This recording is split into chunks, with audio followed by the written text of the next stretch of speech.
3, 2, 1. This podcast contains content that may be disturbing for some listeners and is intended for a mature audience. Listener discretion is advised. Welcome to Unusual Curiosity, the podcast where the strange is standard and the unexplained refuses to be forgotten. I'm Tracy. I'm Heather. And I'm Taylor. Today I'm taking you back to 1958 to Portland, Oregon, and into the heart of a mystery that stunned a city, haunted a family, and remained unsolved for over 6 decades. This is the story of the Martin family, a family of 5 that left home for a drive and never came back. A mystery that is tangled with suspicion, whispers of escaped convicts, 2 bodies, 1 missing car, and a haunting question: what really happened in the Columbia River Gorge? Dun dun dun. It was Sunday, December 7th, 1958. Kenneth and Barbara Martin took their 3 daughters, 14-year-old Barbie, 13-year-old Virginia, and 11-year-old Susan, on what was supposed to be a short family trip. They left their modest Portland home in a 1954 cream and red Ford Country Squire station wagon. The plan was to gather greenery and maybe a Christmas tree. They headed east along the Columbia River Gorge, a scenic drive they knew well. But that night, they didn't return. That's ominous. Very much so. At first, no one panicked. Maybe they had stopped to visit friends. Maybe they got home late. But the next morning, Kenneth didn't show up for work, something completely out of character for the dependable employee and father. Barbara's relatives hadn't heard from her either, and by the end of Monday, it became clear the Martin family was missing. Dun dun dun. Oh my goodness. We can never be serious in this family. No. I'm sorry. I listen to these all day long, and they're just, you just gotta make it fun sometimes. What about going missing is fun? It's not because you went dun dun dun. So I was like, it's my turn to go Oh. dun dun dun. There, you got 3 to choose from. Which one ever sounds better. I'm not editing any of that out. Okay, that's fine. Police began to investigate. Their house was still in order. No signs of packing, no missing clothing or supplies. Everything was exactly as they had left it. Leftover laundry, dishes in the sink, Christmas cards sitting unfinished on the table. Nothing suggested they planned to be gone long. They had no known enemies, no financial issues, and no motive to vanish. I listened to a story very similar today, where it was just weird because they had nothing, like, just like you explained, and it was so weird. It's, crazy. Tips started to pour in. People claimed they saw the Martins along the gorge that day, stopping for gas, pulling over at viewpoints, but every lead was a dead end. Then, nearly 6 months later, in May 1959, 2 fishermen near Bonneville Dam made a horrifying discovery: a body in the river. It was later identified as Susan Martin, the youngest daughter. Oh, that's sad. Just days later, the body of Virginia Martin was also recovered downstream. Both had suffered significant decomposition. One girl had what appeared to be blunt force injury to the head. The cause of death was inconclusive, but drowning was the most likely assumption. How fast does a body decompose? Like, if they were missing for 6 months, was it like 6 months worth of decomposition, or did it look like it had happened within the past couple months that was more recent? That's a good question. I think it depends on the weather conditions too. Oh, true. Like if And it's hot outside, obviously it's going to decompose faster. But if it's cold, Well, this was Then- December. yeah. So if it's cold and if it's in the water, then Yeah. it's probably cold and frozen or whatever. I would think it would be very cold. But And or in Oregon too. So yeah, it was probably frozen at some point. probably. Or, I mean, water makes you Decompromise. decompose Decompose. What? faster. Decompromise? Where was I don't know, need to dude. go into bed. Brain, it's late. So water makes you decompose faster, right? I didn't know that. I just would thought it makes you think, bloat. But yeah, and that would cause decomposition. More. But what if it's cold? I don't know. I am not a bodies expert. Me neither. I'm not a biologist. I thought that's what I wanted to do for a job when I was younger. Be like a forensic scientist and Like crime lab stuff. yeah. I wanted to be a forensic anthropologist. Ooh, that's a job. I like mummies. Yeah. If anything happens in the next week, make sure the police don't look at my phone because I just asked. Does cold water make a body decompose faster? Oh my gosh. Well, if they look at my search history, We're all in trouble. Oh my it's all gosh. podcast research, I swear. On record. For real, though. I mean, Yeah. someone looked at my search history, they'd be like, what is this lady up to? She is sick. Oh my gosh. Plus, I love medical anomalies. Like, I love weird stuff. So I'm always looking at stuff. Literally, or if I'm like, what is that? And I'll Google it. I'm like, I don't want to know what that is anymore. I go down the rabbit hole. I'm Yep. like, I need to see more. How often does this happen? What does it look like? What Can I happens if touch this it? happen? Can I poke it with a stick? That's gross. Oh my gosh. Okay, back to the story. So both had suffered significant decomposition. One girl had what appeared to be blunt force injury to the head. The cause of death was inconclusive, but drowning was the most likely assumption. Still missing, Kenneth, Barbara, Barbie, and the family car. And here's where things get even more troubling.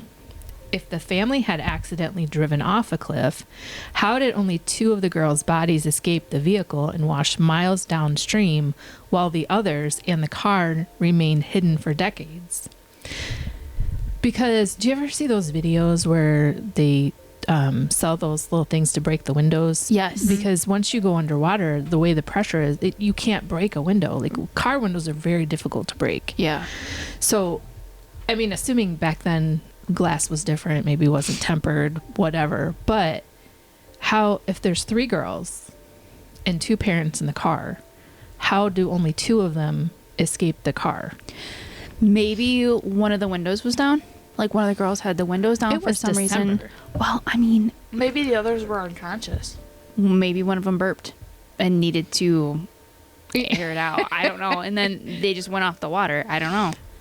Yeah. I mean, But these what are if things. they didn't go off a cliff.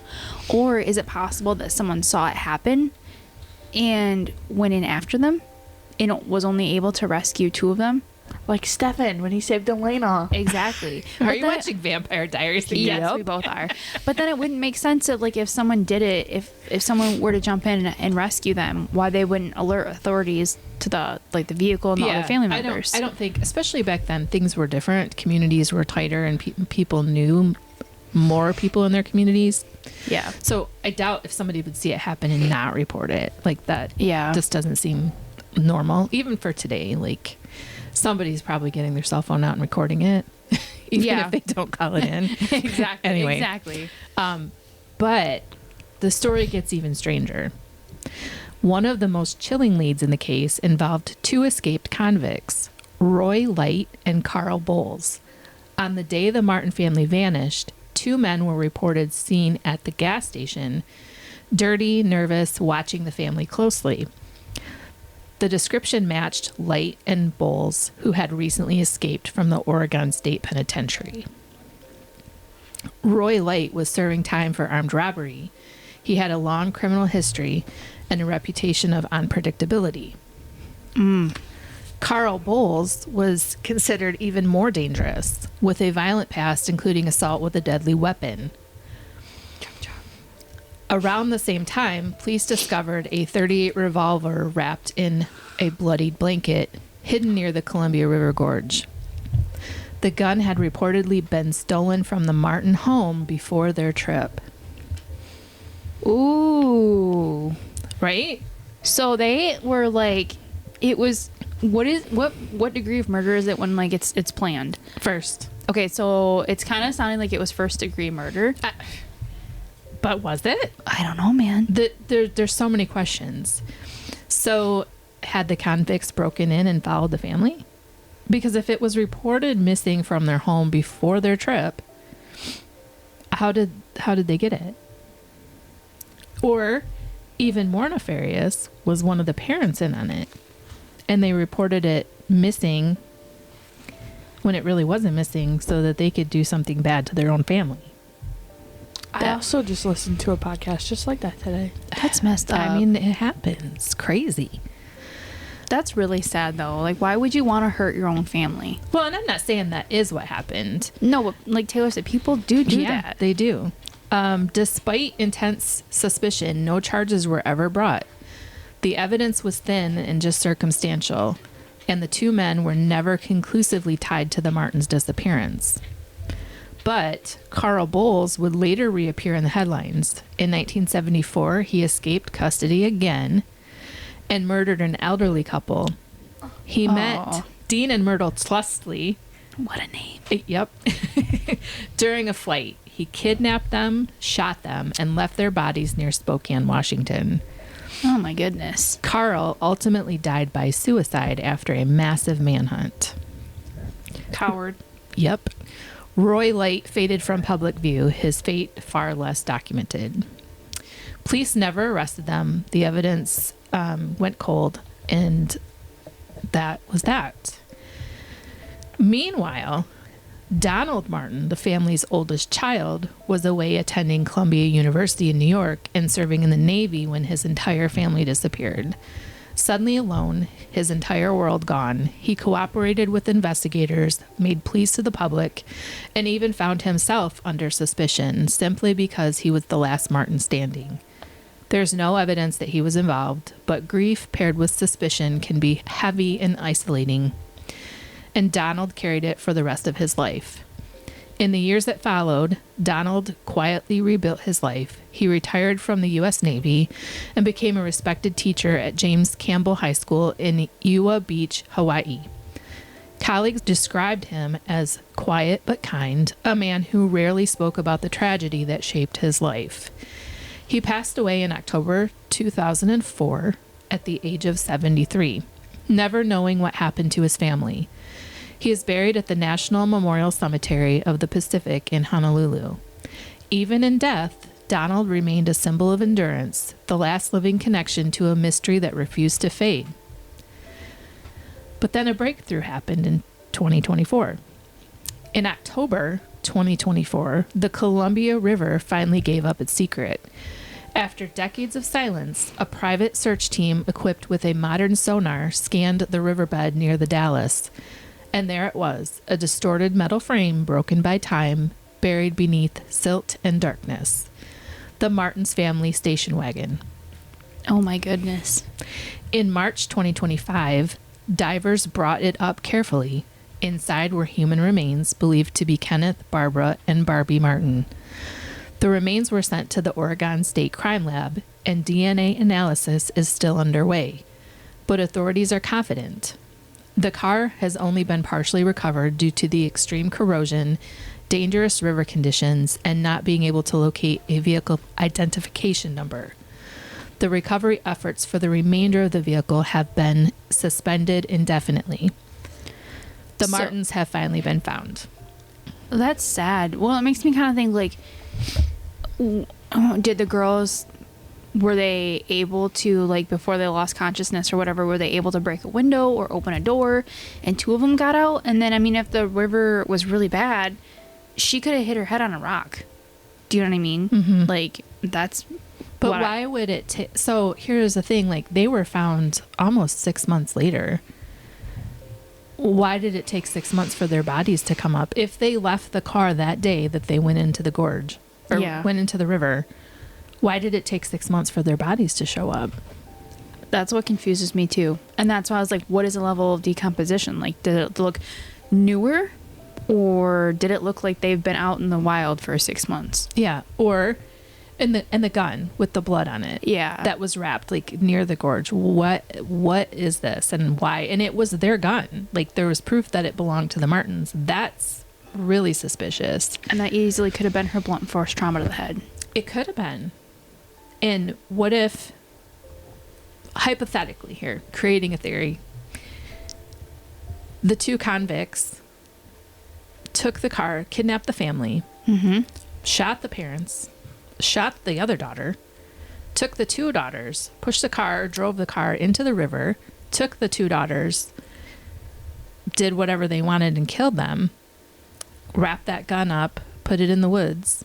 Thinking it would never be found. Think it would never be found. And then later, after they were done with the girls or whatever in the spring, took them back out to the river, dumped their bodies in the river, thinking that this will cover their tracks because they'll think that the bodies came from the car and then they'll find the car. Well, congratulations, guys. Looks like we just solved our first cold case. Why wouldn't you take the gun somewhere else? Why would you put it in the same? Well, because Area. criminals tend to not be that smart, to be honest. I think some of them are, but I think a Oh, lot of definitely. them. I think a lot of them just, I think too, like, they probably get scared and nervous and don't think clearly, like, I got to get rid of this because if Yeah. it's found on me, I'm definitely a goner. yeah. Well, and it's suspicious too because if he had kidnapped, what was this, 20 years later? No, not even like, I don't even know, 15 years later, when the guy kidnapped the elderly couple. I mean, if he it would have been, it was 58 to 74, so it would have been I'm not good at math. Just being honest. What is that? 2, 10, 4, 16 years. Okay, thanks. So 16, I was close enough. So 16 years later, I mean, yeah, granted, that's a lot of time for him to kind of plot and learn stuff, but I can't imagine that kidnapping someone, let alone two people, would have to be easy. So maybe he did kidnap those girls. And maybe he already had like an idea of what to do when he kidnapped the elderly couple. That's a good point. That's a very good point. And a bad person is a bad person, right? He definitely had that in him. Yeah. And maybe kidnapping was his MO and he'd already done it before. So that does what I'm make saying. sense. Mm-hmm. Unfortunately, at this point in time, there's no way to prove it. There's nothing left to prove it. So this case will kind of be cold for the rest of its life just because everybody involved is dead. Pretty much, yeah. And there's just nothing more to investigate. So the alleged perpetrators would be dead at this point. And there's no other evidence. Everything was circumstantial. Our theories are circumstantial, right? Like there's nothing, there's no evidence to back There's that no up. cold hard evidence. That's right. Show me the facts. Just Cold. the facts. Hard evidence. There's none. Yeah. You should be an attorney, Taylor. She would scare me as an attorney. She scares me now. You scared me. How do I scare you? You really want me to answer that? No. Yeah, that's what I thought. Anyway, I'd make a good criminal. I just said you'd make a good attorney, and you Yeah. come Oh out my with you'd make a gosh. good criminal. Yeah, because I know what not to do. Because you've listened to every Dateline 10 times. Yeah, I have actually. I've gone through all Dateline and Crime Junkie. Yeah. What's your favorite podcast? How to Kill a Guy. I'm kidding. Is that even a podcast? No. Is now. I don't know if I have a favorite. I guess it depends on what I'm working on and what I'm doing. If it makes sense, because I listen to different things. If you're focused, say you're doing a tile job. Park Predators. Actually, I did listen to that today. Yeah, Well, Yeah. every time I'm working with her, I have to listen to Park Predators, which is fine. I don't mind it, but that's what we end up listening Yeah, to. It's because I've listened to all the other ones. And you know what? It's scary. It is really is scary. scary. The stuff they talk about, and I'm like, I don't think I ever want to leave my house listened again. It's probably why I had a nightmare about Park the other day. I my listened gosh. to one from the 1920s today. Oh, It's called The Trappers. Ooh, I'll have to listen to that one. was it a Park Predator one? It was a Park Predator one. Interesting. How do you like that, Chuck? Please don't sue us. Shout out to Crime Junkie. Thanks, Ashley and Audio Britt. Chuck. It's Audio Chuck. They have all Delia, Deambra. I You like know, I hope she's okay with me saying this, but one of my friends told me a story about her and her friend going camping, and they had some scary incidences happen to them about a guy coming up on their tent, and were they in a park? they were in a park. They were camping. I don't remember where, but they were camping, and they were sleeping, and she had her dog with her, and her dog alerted that something was right. And so she said she heard footsteps outside, and woke her friend up, and her friend was like, "No, it's fine." And she's like, "No, it's not fine." It's never fine. Yeah. It's never freaking fine. No. Yeah, and her dog scared him off. I'm like, "That's a good dog." Yeah. It's Take an it out extra for treat. dogs. 2 reasons I'm never tent camping ever. Bigfoot Yep. and other various cryptids and people. Yeah. What yeah. about rain? Rain's fine. I can handle rain. Even if you get soaked. Yeah, I've woken up in a river before. Oh my gosh. Floating on the river. When back in the day when you used to camp, I can't lay on the ground anymore. I'm too old. But you have before they even made quality air mattresses, I'm really giving my age away here. We would buy like pool floaties and blow those up for mattresses to sleep on in the tent. So you put a tarp down, you put your tent down, and then you put your air mattresses or pool floaties in the tent. And one time, they never hold air either, by the way. So That's you wake nice. up and you're flat on the ground. So you're comfortable when you go to bed, but you're not comfortable when you wake up. So I love the sound of the rain in the tent, right? And then you wake up and there's like a solid creek running under your tent. Crack. Crick. Crack. I said creek, not crick. Crack. Creek. Is it creek or crack? I don't know. It I depends call on it where you crick. live. We're in the Midwest. It's crick. Crick. Is that crick? I always say That's- creek. That's what I call it, crick. Crick. It's I'm the not going on the crick. Schitt's Yeah. Creek. No, That's a it's good the show. crick. See, you say creek though, right? It's not Schitt's Creek. No, yeah, it is creek, but I don't know. Yeah, that's the way they pronounce it, but we say crick. Well, they're Yeah. supposed to be Midwest too, right? Just like milk and milk.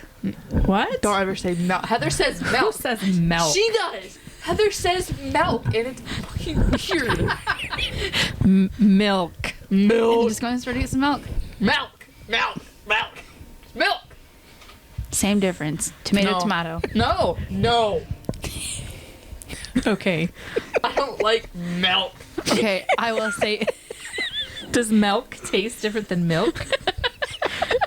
I don't You know what I think of when you say milk? Like green milk, like the Shamrock milk. That's milk. What? The green milk at the store. Is that how Irish people say milk? Milk. I don't freaking know.